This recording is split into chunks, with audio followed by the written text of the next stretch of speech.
प्रायश्चित कहानी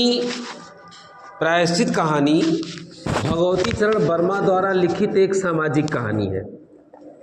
समाज में जो अंधविश्वास है, कुरीतियाँ हैं, आडंबर है, उसको उजागर किया गया है कि किस तरह से समाज की महिलाएं धर्म से डरती हैं और वो किसी पढ़े लिखे समाज का शिकार हो जाती है, किसी धन लोलुप का शिकार हो जाती है।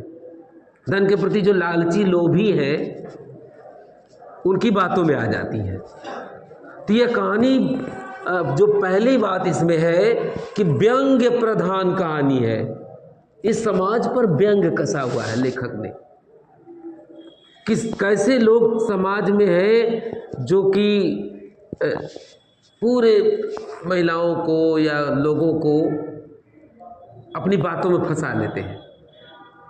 इस बात पर लेखक ने समाज के ऊपर एक व्यंग्य कसा है। ठीक है। दूसरी बात है कि इस कहानी में अंधविश्वास, आडंबर आदि को उजागर किया गया है कि आज भी समाज में लोग अंधविश्वास का पालन करते हैं, आडंबर का पालन करते हैं, और इसमें सबसे ज़्यादा महिलाएं हैं।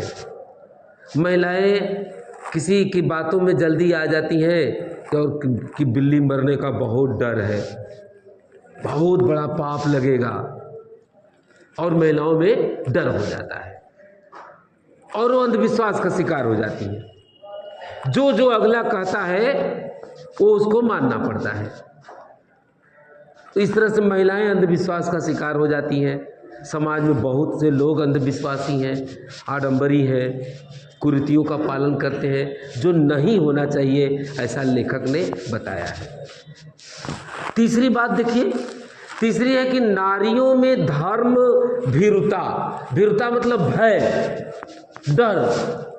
समाज में सबसे ज़्यादा धर्म से अगर किसी को डर है, भय है, तो आदमी को उतना नहीं,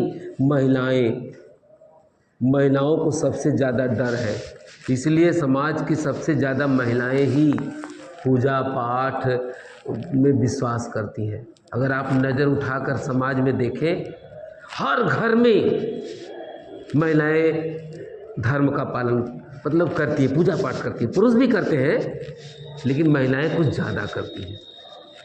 लेकिन कहानीकार भगवती चरण वर्मा ने बताया है कि समाज में महिलाओं में धर्म के प्रति डर ज़्यादा है।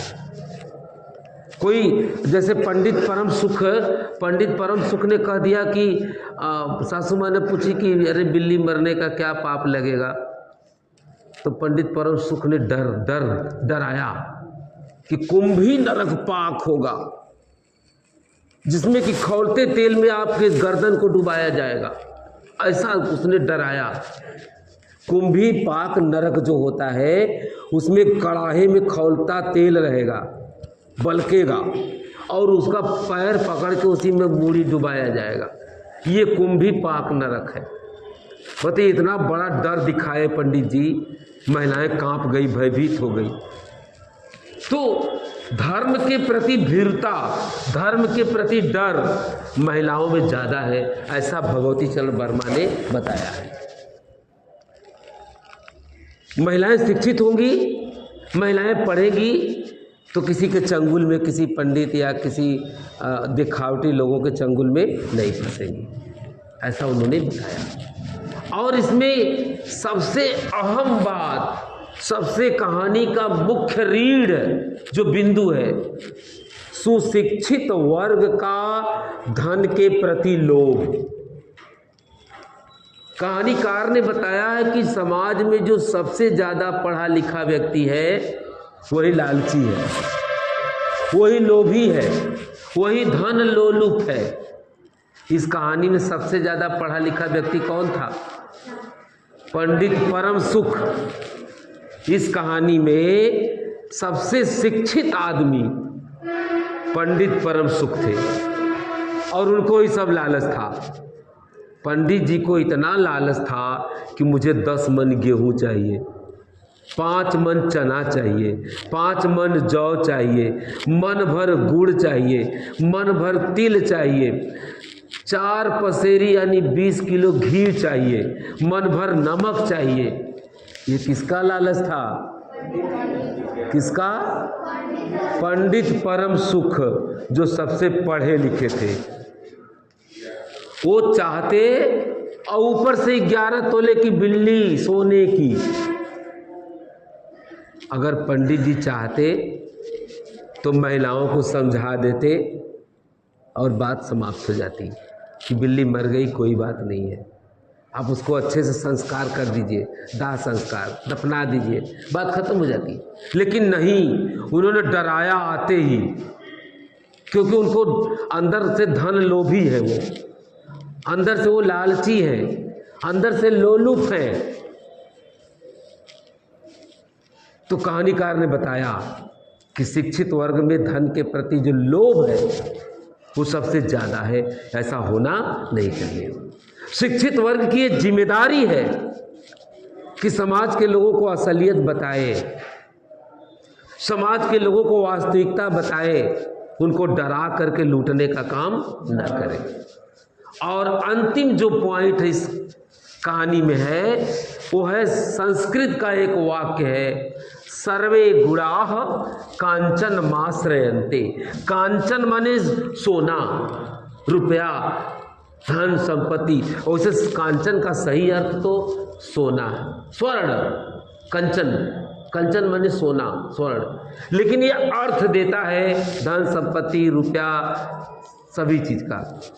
इसमें सारे गुण होते हैं, रुपया में, सोना चांदी में सारे गुण होते हैं।